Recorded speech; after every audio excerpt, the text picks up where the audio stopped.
여러분 이 사진 혹시 기억하십니까? 오래된 사진인데 1973년도 사진입니다. 예, 이에리사 선수. 처음에 저는 누군지 잘 몰랐어요. 너무 오래전 일이라서. 어저께 이분을 만났습니다. 근데 어제 이제 수원밋에서 전도를 하는데 우리 이민택 교수님이 전화가 왔어요.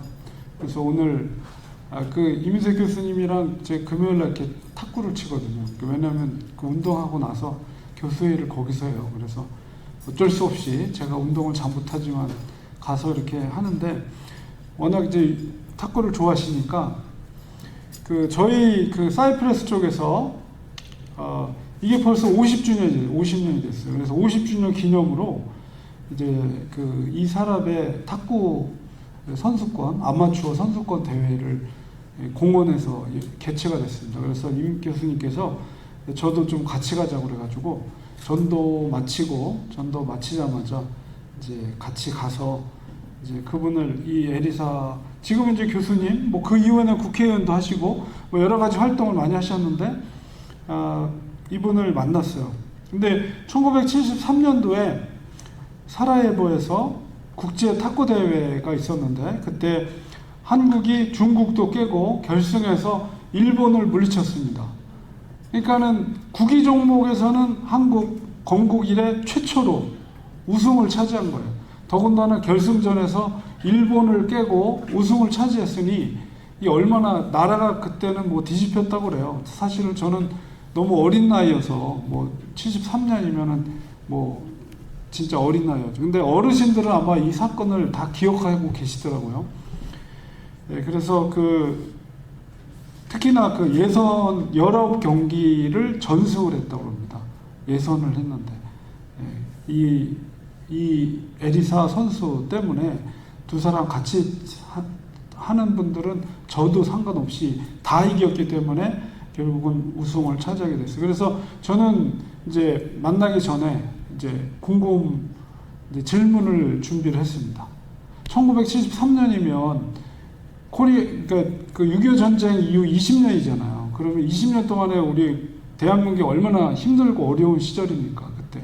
그리고 사실 스포츠라는 게 이렇게 뭔가 지원이 잘 되고 전체적으로 그런 서포트되는 그런 환경 속에서 그래도 운동을 할 수가 있는데 그 어려운 상황 속에서 어떻게 세계를 제패하고 승리할 수 있었는지 그게 궁금했어요. 그래서 이제 직접 만나서 제가 물어봤죠. 어저께. 그러니까 그분이 대답하기를 자기들을 정말 믿어주고 신뢰하는 그런 분들이 주위에 많았다. 그래서 우리를 후원해주는 그런 분들 격려 덕분에 우리가 우승을 한 것 같다. 이렇게 대답을 겸손하게 하셨습니다. 그리고 그때가 자기 나이가 19살 때였는데 그때만 해도 이 일이 우승했던 것이 이렇게 큰 일인 줄은 자기도 그때는 몰랐다는 거예요. 그래서 사라예보에서의 그 사건, 그 경기에서 우승한 그것으로 인해서 이제 벌써 50년이 지났는데 그 이후에 나의 삶이 그것으로 내가 결정이 됐다. 이런 고백을 하시더라고요. 그래서 태릉 선수촌 촌장 대표도 하시고 국회의원 비례대표도 하시고 지금은 용인대학교 교수로 계시면서 그런 삶을 살고 지금 또 이렇게 재단을 만드셔가지고 가난한 학생들, 돈이 없어서 운동을 못한 학생들이 언제든지 찾아오면 지원해주는 그런 재단을 설립하셔서 그런 일들을 계속 하고 있다는 이야기를 하셨습니다. 벌써 이게 50년 전 일이라고 생각하니까 세월이 참 빠르다는 생각을 갖습니다. 이 에레사 우리 교수님에게 그날의 경기가 그 나머지 인생, 50년 동안의 인생에 있어서 정말 결정적인 의미 있는 사건, 시간이 된 것처럼 여러분 삶 속에서도 의미 있는 그런 시간이 여러분의 과거의 삶 속에 있었을 거라고 봅니다. 오늘 본문의 말씀 속에서 특별히 사도 바울은 세월을 아끼라라고 이렇게 권면하고 있는데요. 사도 바울이 성도들에게 주는 그 교훈, 특별히 하나님의 때에 그리스도인들이 이 땅에서 삶을 어떻게 살아야 될지 그런 은혜를 오늘 말씀을 중심으로 해서 우리가 나누는 시간 갖도록 하겠습니다. 5장 15절에 보면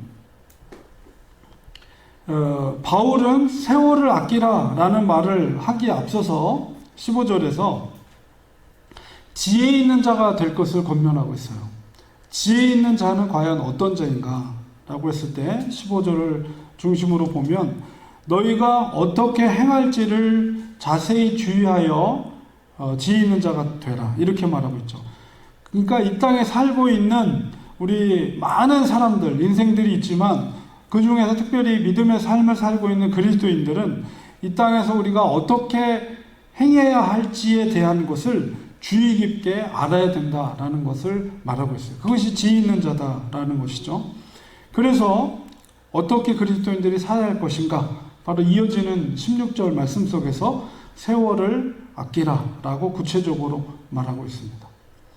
우리 한글 번역에서는 세월을 아끼라, 시간을 전략하고 아끼라 이런 의미로 해석이 되어지는데 물론 잘 틀린 말은 아니지만 좀 더 이 의미를 정확하게 이해하려면 이 원문의 헬라어가 어떻게 표현되는지를 살펴볼 필요가 있습니다.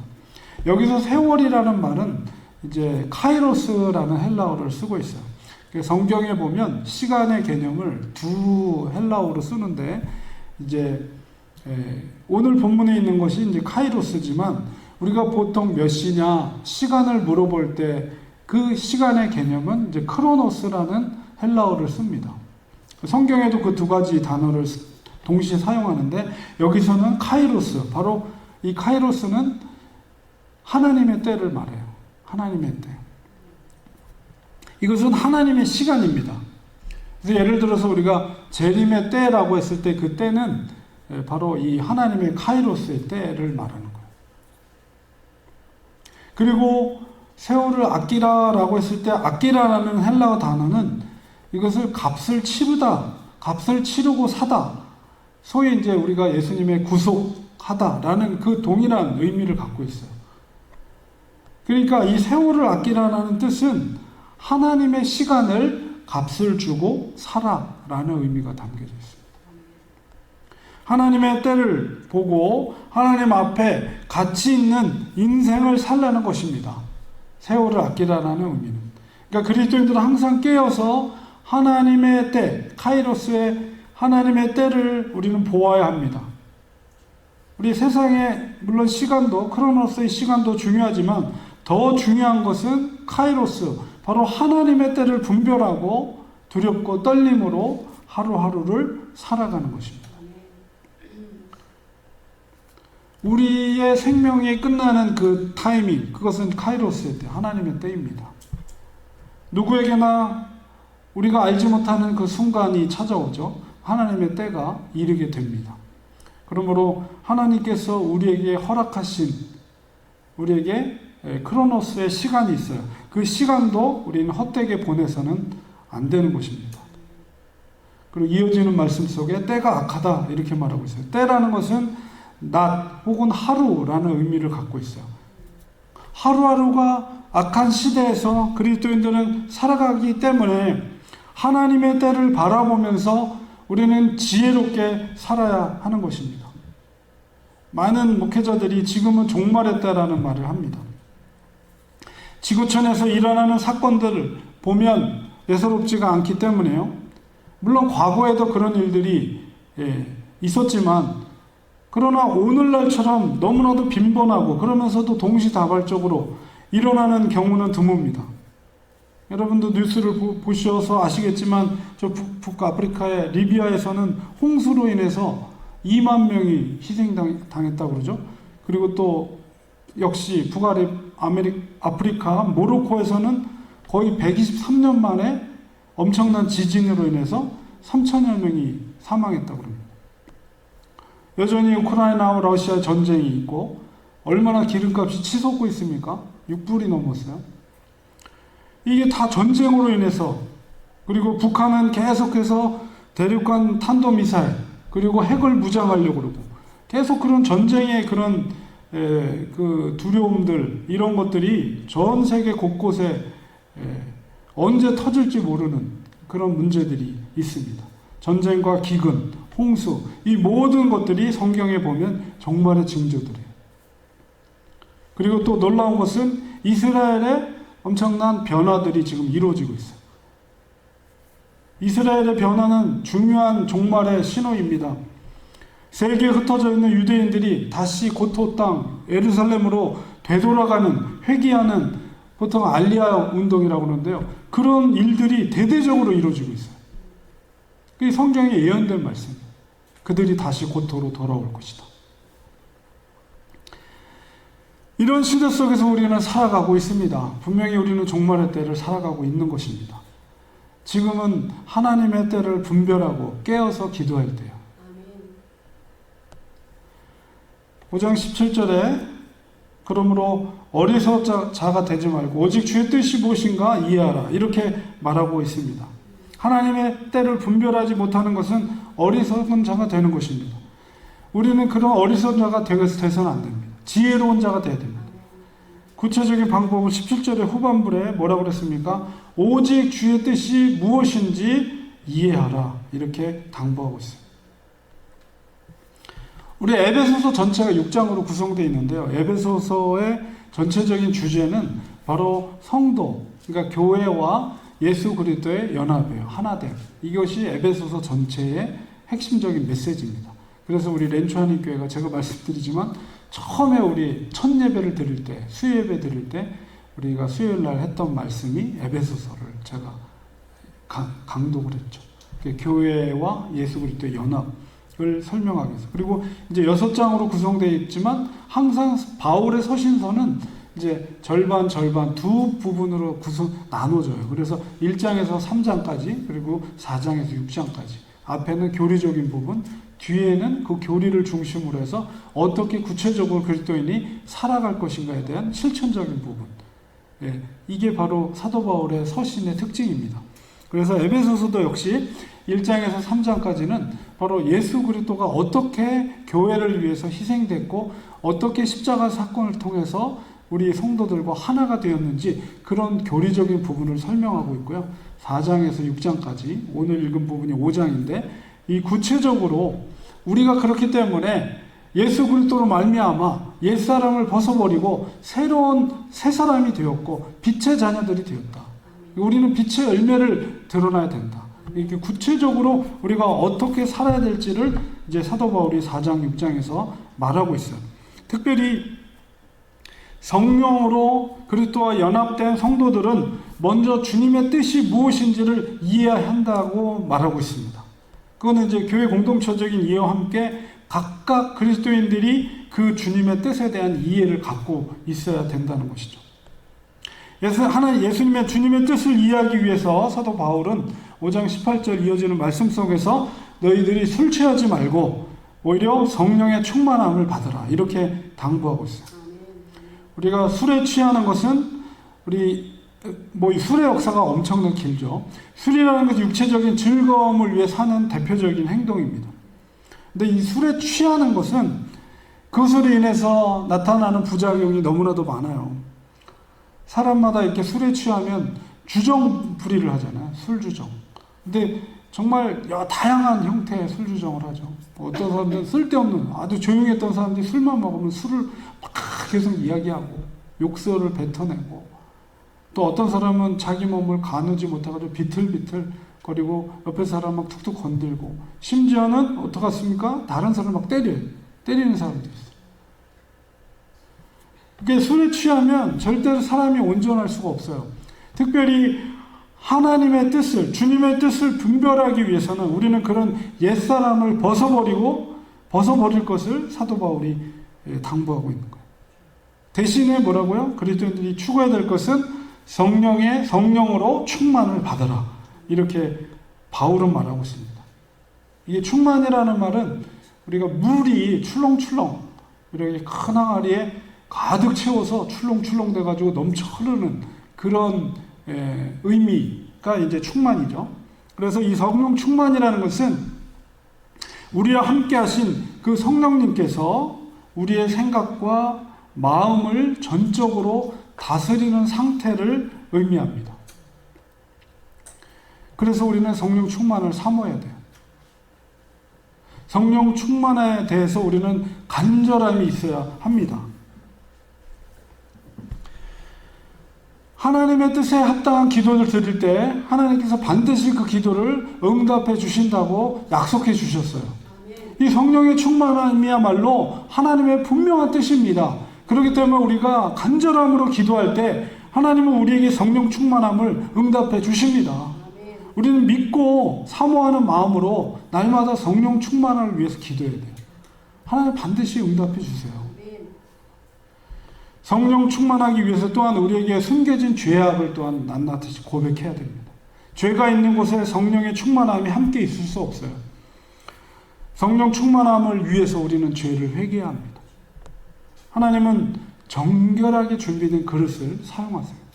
우리가 죄로 더럽혀 있다면 하나님은 절대 그것이 죄가 용서되지 않는 상황에서는 절대 사용하지 않아요. 우리는 성령 충만함을 구하기 전에 내 속에 숨겨진 죄악이 있다면, 하나님 앞에 부끄러운 모습이 있다면 낱낱이 고백하고 먼저 하나님께 회개해야 돼요. 정결한 모습으로 변화되는 그런 정결한 그릇 안에 하나님께서 성령의 기름 부음으로 성령 충만함, 그리스도 영이신 성령의 충만함을 부어주십니다. 또한 성령 충만함을 위해서는 자기의 자아를 날마다 죽어야 돼요. 죽이는 삶을 살아야 됩니다. 사도 바울도 뭐라고 고백합니까? 성령 충만함을 위해 나는 날마다 죽노라. 그런 고백을 하였습니다. 자기의 자아가 죽어질 때 주님께서 우리 심령 가운데 채워지는 거예요. 그것이 충만함으로. 내 자아가 죽어질 때 성령의 충만함을 받을 수 있습니다. 예수님께서는 그 말씀을 다른 표현으로 뭐라고 그랬어요? 자기를 부인하고 자기 십자가를 지고 나를 쫓으라 이렇게 말해요. 자기를 부인하는 것. 그것이 바로 나의 자아를 죽이는 거예요. 주님 앞에서 내 자아가 죽어질 때 우리 속에 계신 성령님께서 역사하십니다. 우리는 한 걸음 뒤로 물러나서 성령님께서 일하실 수 있도록, 나를 통해서 일하실 수 있도록 우리는 겸손하게 내 자아가 죽어진다는 것은 뒤로 물러나는 거예요. 주님께서 역사하실 수 있도록. 그래서 우리 속에 성령의 능력으로 우리가 하나님 앞에 쓰임받을 수 있도록 한 걸음 뒤로 물러나는 겁니다. 이 성령의 충만함의 유익이 무엇입니까? 우리가 지난주에도 살펴보았듯이 성령의 열매, 이것이 바로 정말 큰 유익입니다. 성령의 9가지 열매가 우리 인격 속에 나타나게 돼 있어요. 성령 충만한 사람은. 그러니까 사람이 변화되는 거예요. 이게 사람이 변화되는 것이 쉽지가 않죠. 그러나 성령이 충만할 때 그 속에 열매가 맺혀져요. 성령의 9가지 열매. 사랑, 희락, 화평, 오래 참음, 자비, 양선, 충성, 온유, 절제. 이게 얼마나 아름다운 열매입니까? 이게 다 인격적인 모습들이에요. 다. 사람이 변화되는 거예요. 성령 충만함을 통해서 우리의 인격이 변화되는 거예요. 우리가 변화되기를 원한다면, 정말 하나님의 사람으로 더 성숙한 그리스도인으로 변화되기를 사모한다면 우리는 성령 충만해야 됩니다. 우리의 믿음이 더욱 성숙해집니다. 우리의 믿음이 자라날 때 우리가 큰 일을 감당할 수가 있어요. 우리 믿음이 어린아이 같은 그런 믿음의 그런 분량을 가지고 있다면 어떻게 큰 일을 할 수가 있겠습니까? 우리의 믿음이 정말 과거에는 어린이였다면 점점 성장해져. 과거나 지금이나 오히려 과거가 더 좋았을, 그때가 좋았지, 이렇게 생각하는 분들이 많은 것 같아요. 일신후일신 하루하루 갈수록 더 새로워지고 더 성령의 충만함으로 나의 인격이 성숙해지고 어른과 같은 장성한 믿음의 분량으로 자라날 때 하나님이 큰 일을 맡겨주십니다. 또한 우리가 성령 충만하면 순교자적인 삶을 살 수가 있습니다. 우리 희나자매를 통해서 정말 순교당하고 있는 지구촌의 반대쪽에 순교당하는 그리스도인들, 성도들을 우리 보게 되는데요. 사도행전 1장 8절 우리가 너무 잘 알고 있는 말씀. 성령이 너에게 임하시면 권능을 받아서 예루살렘, 유대, 사마리아와 땅끝까지 이르러 내 증인이 되리라. 예수님 말씀하셨어요. 그 증인이라는 말이 그 당시 상황 속에서는 단순하게 전도하는 사람이 아니라 바로 순교자예요. 순교자. 바로 성령이 너희에게 임하면, 제자들에게 예수님 말씀하신 거예요. 성령이 너희에게 임하면 너희가 권능을 받아서 바로 순교자가 될 수 있다라는 거예요. 복음을 위해서, 예수 그리스도를 위해서 순교하시는 순교자가 될 수 있다는 거예요. 성령 충만하면 우리는 우리가 순교 당하는 그런 상황이 아니잖아요. 우리가 희나자매처럼, 파키스탄이나 인도처럼 우리가 예수님 믿는 것 때문에 쫓겨나고 예배당이 불타오르고 우리 집을 빼앗기고 길바닥에 내앉고 매를 맞고 죽음을 당하고 그런 상황 아니잖아요. 우리 너무나도 평안한 상황 속에서 정말 에어컨 잘 나오고 조명돼 있고 마이크 시설돼 있고 이렇게 좋은 화면을 보면서 예배를 드려요. 우리는 순교자로서의 환경은 아니나 그러나 순교자적인 삶을 살 수는 있어요. 순교자적인 삶을 산다는 것은 뭐냐면 우리가 그런 상황 가운데 될 때에 기꺼이 믿음을 통해서 믿음으로 순교자가 될 수 있는 믿음의 태도를 갖고 살아가는 거예요.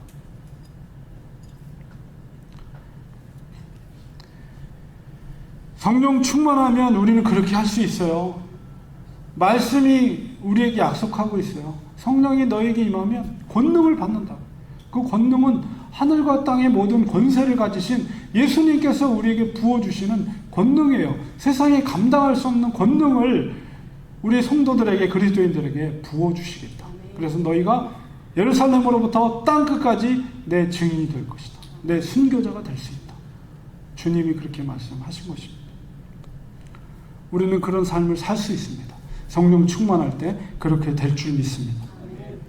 여러분, 불의 전차라는 영화를 보셨습니까? 그 영화는 실제로 있었던 사건을 영화로 만든 건데요. 영국의 스코틀랜드 출신의 에릭 리들이라는 단거리, 그러니까 100m 단거리의 주종목인 에릭 리들이라는 그 사람의 삶을, 전체는 아니지만 그 우승하기까지의 과정을 영화로 담았는데요. 1903년생이에요.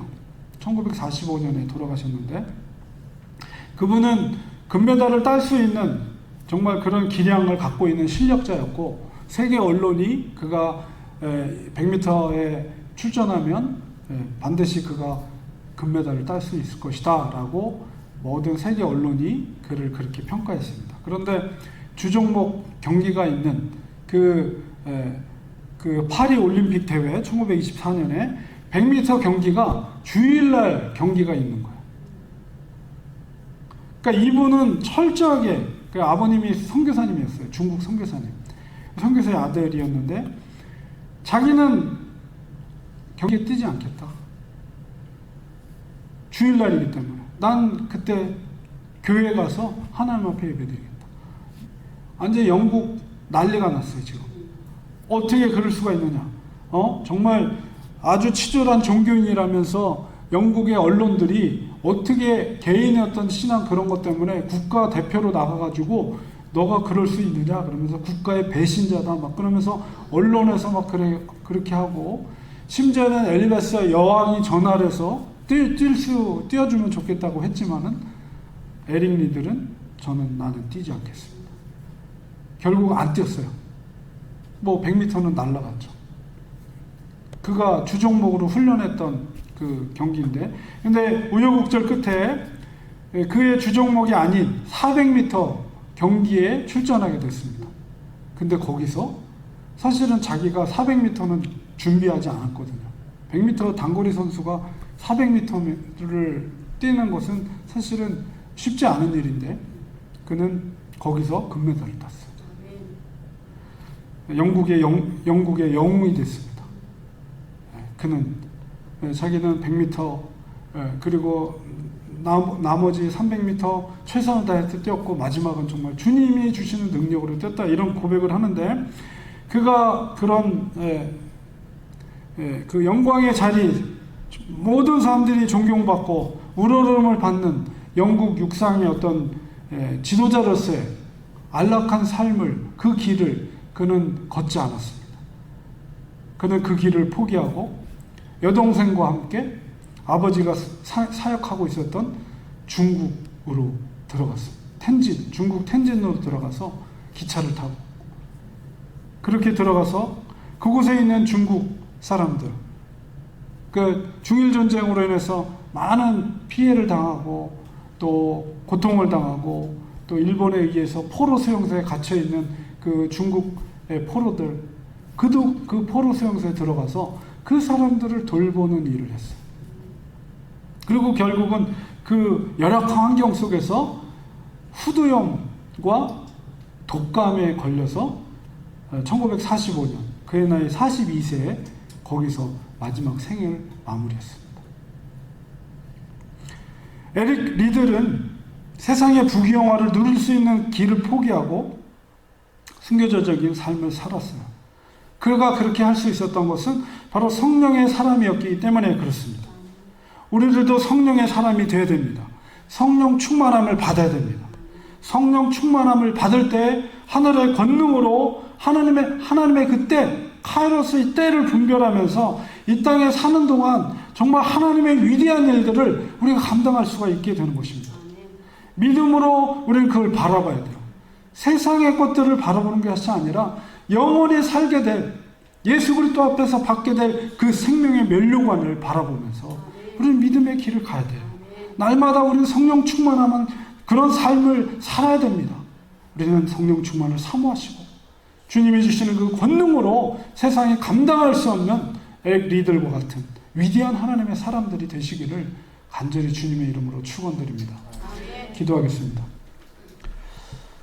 하나님,